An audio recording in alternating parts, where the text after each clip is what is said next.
Bonjour la grande famille dans le Seigneur.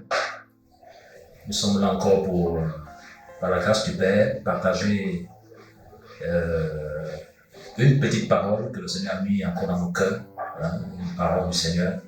Nous voulons davantage dans ces temps difficiles nous encourager par la parole, afin que nous puissions aller de l'avant en toute humilité et dans la simplicité. Nous voulons partager la parole du Seigneur, nous encourager mutuellement parce que revient.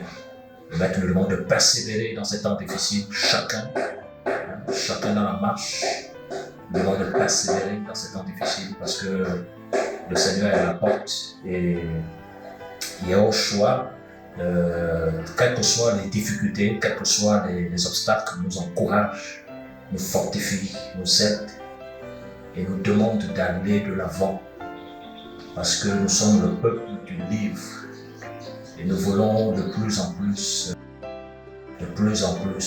partager sa parole, partager sa vie et que le nom de notre Seigneur, notre Maître soit glorifié. Nous allons prendre nos Bibles dans le livre de Genèse 26. Nous allons parler un peu ce matin de la persévérance d'Isaac après la mort de son père Abraham. Et à travers ce texte aussi, je crois que l'Esprit aussi va nous fortifier, davantage persévérer dans la marche, malgré les difficultés et les circonstances compliquées. L'Esprit nous donnera la force d'aller de l'avant. Donc dans Genèse 26, à partir du verset 1, je lis la parole d'Élohim. La Bible nous dit, il y a eu une famine dans le pays outre la première famine qui eut lieu du temps d'Abraham et Isaac s'en alla vers Abimelech, roi des Philistins, à Guétar. Verset 2, Yahweh lui apparut et lui dit, ne descends pas en Égypte, demeure dans le pays que je te dirai. Demeure dans ce pays-ci, je serai avec toi et je te bénirai. Toutes ces contrées à toi et ta postérité, j'accomplirai le serment que j'ai juré à ton père Abraham. Je multiplierai ta postérité comme les étoiles du ciel, je donnerai ces contrées à ta postérité, et toutes les nations de la terre seront bénies en ta postérité. Parce que Abraham a obéi à ma foi et qu'il a gardé mon ordonnance, mes commandements, mes statuts et ma Torah. Et lorsqu'on lit à partir du verset 6, Isaac donc demeura donc à Guétar, et quand les hommes du lieu posaient des questions sur sa femme, disaient c'est ma sœur. Il craignait en effet de dire c'est ma femme, de peur que les habitants du lieu tuent. Elle était belle de figure. Verset 8, comme son séjour se prolongeait, il arriva qu'Abimelech, roi des Philistins, regarda par la fenêtre, vit Isaac qui plaisantait avec Rebecca sa femme. Alors Abimelech appela Isaac et lui dit, voici c'est véritablement ta femme, comment as-tu pu dire c'est ma sœur? Et Isaac lui répondit, je me disais que je risquais de mourir à cause d'elle. Et Abimelech lui dit, que nous as-tu fait? Il s'en peut fallu que quelqu'un du peuple ait couché avec ta femme et tu aurais fait venir la culpabilité sur nous. Abimelech disant que celui qui touche cet homme qui a sa femme et à sa femme, il mourra. Au verset 12, Isaac sema dans cette terre-là et recueillit cette année-là le centuple car Yahweh le bénit. Cet homme devint grand et alla toujours en augmentant jusqu'à ce qu'il devint tellement grand. Il arriva des troupeaux, il avait des troupeaux du menu bétail et des troupeaux de gros bétail. Et un grand nombre de serviteurs, les Philistins, furent jaloux de lui. Tous les puits que les serviteurs de son père avaient creusés du temps de son père Abraham, les Philistins les bouchèrent, les remplirent de terre. Abimelech aussi dit à Isaac, va-t'en de chez nous, car tu es devenu beaucoup plus puissant que nous. Isaac donc, verset 17, Isaac donc sortit de là et campa dans la vallée de Guétar et il s'établit. Isaac creusa de nouveau les puits d'eau et avait creusé du temps d'Abraham son père et que les Philistins avaient bouché après la mort d'Abraham. Il leur donna les mêmes noms que son père leur avait donnés. Verset 19, les serviteurs de Isaac creusèrent donc cette vallée et creusèrent un puits d'eau vive. Mais les bergers d'Isaac eurent une querelle avec les bergers d'Isaac disant l'eau est à nous, et il appela le nom du puits Ezek parce qu'ils les avaient contestés avec lui. Ensuite, il creusait un autre puits, puis lesquels il contestait aussi. Il appela son nom Sitna. Alors, il se transporta de là et creusa un autre puits pour lequel il ne contestait pas. Il appela le nom de Robert en disant, c'est parce que Yahweh nous a maintenant mis au large et nous porterons du fruit dans le pays. Donc, pourquoi l'histoire d'Isaac? C'est parce que quand nous lisons dans la Bible, nous voyons qu'après la mort de son père, Abraham, il eut encore une famine, une grande famine. Donc, Isaac, dans Genèse 26, à partir du verset 1, il est parti au pays des Philippins et Yahweh lui a apparu en lui disant que ne descends pas en Égypte, reste dans le pays des Philistins, je te bénirai, je rendrai ton nom. Voyons que à la suite, Isaac a obéi à la parole du Seigneur. Et dans le verset 12, il dit Isaac s'aima dans cette terre-là et il recueillit cette année-là au centuple, car Yahweh le bénit. Cet homme devint grand et alla toujours en augmentant jusqu'à ce qu'il devienne extrêmement grand. Donc nous voyons à travers ce verset-là que le Seigneur à travers la promesse qu'il a faite à Abraham, de bénir sa postérité, et le Seigneur a puissamment dans la vie de Isaac, il a travaillé puissamment, le Seigneur l'a béni, il est resté là où le Seigneur l'a demandé de rester, il est resté là où le Seigneur l'a demandé de rester, et il a commencé à semer, et quand il a commencé à semer, le Seigneur a commencé à le bénir puissamment, le Seigneur a commencé à multiplier ce qu'il faisait puissamment, et sans entraîner la jalousie dans sa vie, le fait qu'il grandissait maintenant fortement dans la bénédiction du Seigneur, le fait qu'il allait la bénédiction du Seigneur sans entraîner la jalousie. Les Philistins ont commencé à être jaloux de lui. Les Philistins ont commencé à vouloir ils l'ont chassé de là où il était. Pourquoi? Parce que ce que Isaac touchait était béni par le Seigneur. Ce qu'Isaac touchait était béni par le Seigneur. Et quand on lit le verset 17, la Bible nous dit que non, Isaac donc partit de là et campa dans la vallée de Guéra où s'établit. Isaac creusa de nouveau les puits d'eau d'Abimelech son père, et que les Philistins avaient touché après la mort d'Abraham. Il leur donna les mêmes noms que son père lui avait donnés. Les serviteurs d'Isaac creusaient dans cette vallée et ils trouvèrent un puits d'eau vive. Et les bergers de Guéta eurent une querelle avec le berger de Isaac, disant l'eau est à nous. Et il appela le nom du puits Isaac parce qu'il l'avait contesté avec lui. Donc ça veut dire que à chaque fois qu'Isaac allait creuser un puits, lorsqu'il partait creuser un puits, les Philistins venaient et il bouchait le puits. Et Isaac ne s'est pas découragé. À chaque fois aussi, il partait aussi creuser un autre puits. Et donc là, le Seigneur commence à m'enseigner que donc, vous voyez, lorsqu'il s'agit de creuser un puits, ça demande beaucoup d'efforts, ça demande beaucoup de discipline. Et creuser un puits, ça nécessite avoir de la force. Pour ceux qui, par exemple, qui sont dans les pays pas développés, qui n'ont pas d'eau, lorsqu'il s'agit, par exemple, de creuser un puits, il faut du matériel, il faut de la force, et ça nécessite d'aller en profondeur. Pour creuser, il faut aller en profondeur, il faut creuser davantage pour aller des matériaux pour creuser pour aller en profondeur. Et ceux qui ont l'habitude de faire le travail manuel, vous savez que creuser un puits, c'est pas facile. Creuser un puits en profondeur, c'est pas facile. À chaque fois qu'on descend, on peut rencontrer des obstacles. Ces obstacles peuvent être, on appelle ça comment ça, des cailloux, vous avez les rochers. Il faut davantage transpercer ces rochers avec les pioches pour aller en profondeur, Et quand on va en profondeur, voilà, l'eau. Et vous avez vu que donc à chaque fois qu'Isaac creusait un puits, à chaque fois qu'il travaillait il creusait un puits, les Philistins venaient davantage pour boucher ce puits-là. Mais Isaac ne s'est pas découragé. Dans la fermeté et dans la persévérance, il savait que Yahweh avait promis une promesse à son père. Il a continué, il a persévéré malgré les épreuves, malgré le fait qu'on était jaloux de lui à cause de la bénédiction de Yahweh dans sa vie. Isaac a persévéré dans la marche. Il n'a pas regardé à cela. Il a persévéré dans la marche, il a persévéré. Ils ont bouché ce puits-là. Il est encore allé creuser un autre puits. Et au verset 20, il dit, mais les bergers de Guéta eurent une querelle avec les bergers de Isaac, disant l'eau est à nous. Il appela le nom du puits Ézek parce qu'il avait contesté avec lui. Ensuite, il creusait un autre puits. Donc, le fait que le Seigneur ils ont creusé un puits et qu'ils ont des épreuves, Isaac ne s'est pas découragé. Isaac n'a pas dit non à cause de l'épreuve.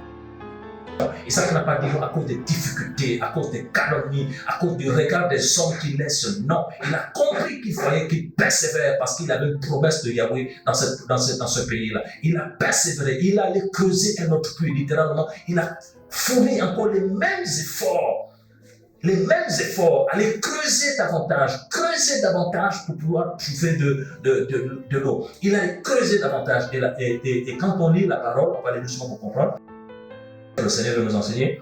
Quand on lit la parole, au verset 21, il dit: ensuite, il creusait un autre puits pour laquelle il contestait aussi.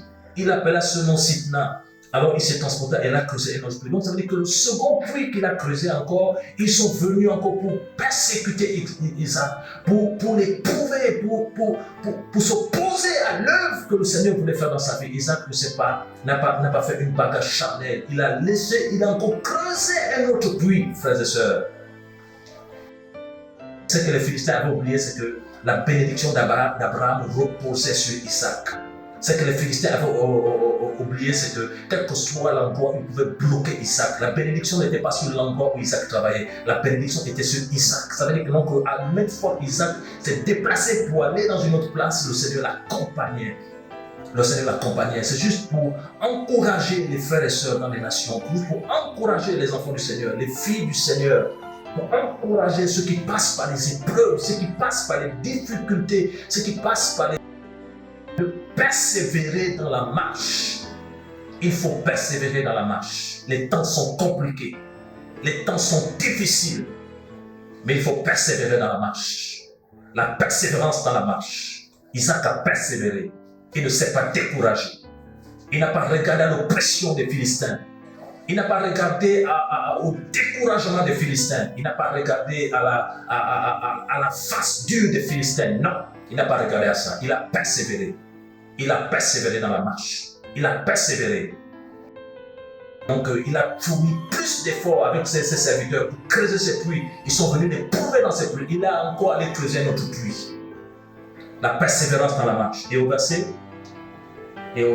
23, on va aller au verset 22. Alors, il se transporta et là, il creusa un autre puits pour lequel il ne contestait pas. Il appelait du nom de Rehoboth en disant: c'est parce que Yahweh nous a maintenant mis au large et nous porterons des fruits dans le pays. Vous voyez que dans la persévérance, le fait qu'il continue à l'attaquer, dans la persévérance, qu'est-ce qui s'est passé? Ils sont laissés, ils ont fini par se fatiguer. Ça veut dire quoi? Ça veut dire que donc, les gens qui passent leur temps à méditer sur vous, à vous chercher des coups, ils vont se fatiguer de plus en plus au fur et à mesure que vous allez avancer. Ils vont se fatiguer. Isaac, qu'est-ce qu'il a fait? Il a persévéré, et il a creusé un autre puits qui ne sont plus venus contester. Et ce puits-là, il appelait le nom de Rehoboth en disant: Yahweh nous a mis au large. Ça veut dire que donc, dans la persévérance, il y a le large. Dans la persévérance, le Seigneur t'amènera au large. Le Seigneur t'amènera dans la profondeur. Dans la persévérance, le Seigneur t'amènera dans les promesses qu'il a promises pour toi. Dans la persévérance, il faut persévérer. Quand on parle de persévérance, il y a les épreuves. Quand on parle de persévérance, il y a les difficultés. Quand on parle de persévérance, il y a la souffrance. Mais pendant cette souffrance, il faut tenir. Pendant cette souffrance, il faut tenir. Pendant cette souffrance, il faut accepter la difficulté afin que tu puisses aller de l'avant. Et il a fallu que, avant d'arriver au large, il a fallu qu'il à ces épreuves-là. S'il ne s'était découragé en restant sur place, Isaac ne devait jamais voir le large. Il a creusé le troisième puits où ils n'ont pu contester et le Seigneur l'a amené au large maintenant. Le Seigneur l'a amené au large maintenant, frères et sœurs. C'est pour vous dire que donc, à chaque fois que le Seigneur veut faire quelque chose dans vos vies, il y aura l'adversité. À chaque fois que le Seigneur veut faire quelque chose dans votre vie, il y aura les hommes qui vont vous murmurer dans le dos. À chaque fois que le Seigneur veut des personnes qui vont se lever, mais ne regardez pas ces hommes-là. Il faut persévérer dans la marche. Il faut persévérer dans la vision que le Seigneur vous a assignée. Il faut persévérer dans la marche, quels que soient les obstacles, quelles que soient les épreuves, quelles que soient les difficultés. Il faut persévérer. La persévérance nous amène au large. La persévérance dans la foi, la persévérance dans la sainteté, la persévérance dans la crainte du Seigneur, la persévérance dans l'amour de la vérité, la persévérance dans l'œuvre à laquelle le Seigneur t'appelle. Le Seigneur t'amènera au large, pas pour plaire à un homme, mais à lui. Le Seigneur a amené Isaac au large à cause de la bénédiction d'Abraham. Et nous voyons aussi que tous les puits qu'Isaac creusait, tous les puits qu'Isaac creusait, il donnait les noms que son père avait donnés avant qu'il ne meure. Donc ça veut dire que donc, Isaac avait un modèle de travail. Isaac avait un modèle de travail. Et le modèle de persévérance de travail qu'Isaac avait dans sa marche, c'était Abraham, le père de la foi. Donc nous devons comprendre que, donc, les sommes que le Seigneur suscite, les pères dans la foi qui sont des modèles, ce sont des modèles pour nous de travail. On ne demande pas d'imiter leur option. À la vie, on demande d'imiter la vie, la simplicité, la pureté de cœur, le témoignage. On demande d'imiter cela. Donc Isaac n'avait pas un autre modèle qu'Abraham.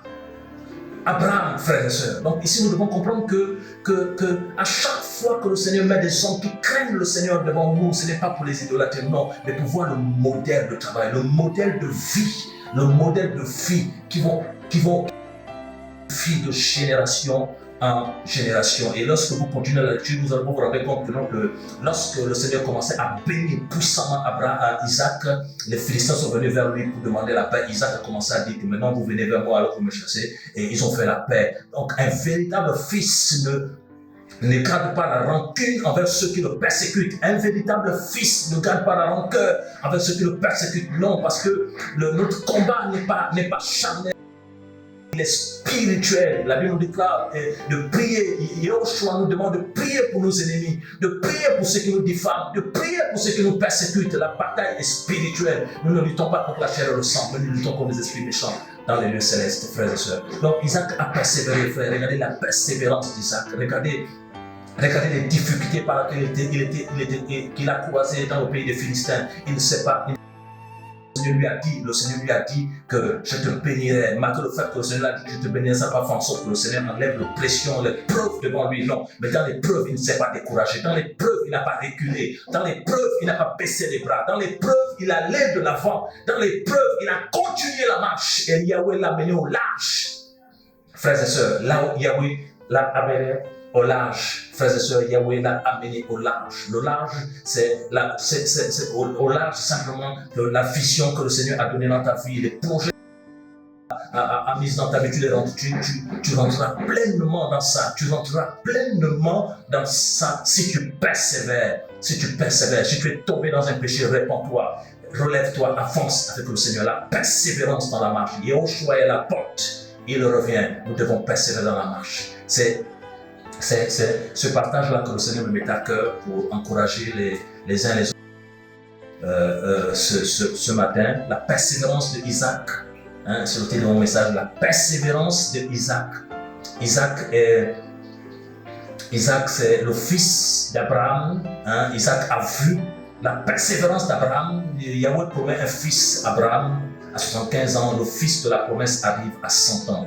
À 100 ans. Et nous voyons que Abraham meurt plus tard et il laisse le modèle de travail, il laisse le modèle de persévérance à son fils, qui savait que pour obtenir la bénédiction de Yahweh, même s'il a parlé, il y a des souffrances, il y a des épreuves compliquées. C'est comme le temps où nous sommes, nous passons par des temps difficiles. L'apôtre Paul a prédit dans 2 Timothée 3 qu'il y aurait des temps difficiles. Nous sommes dans les temps difficiles, mais la clé c'est la persévérance dans la marche.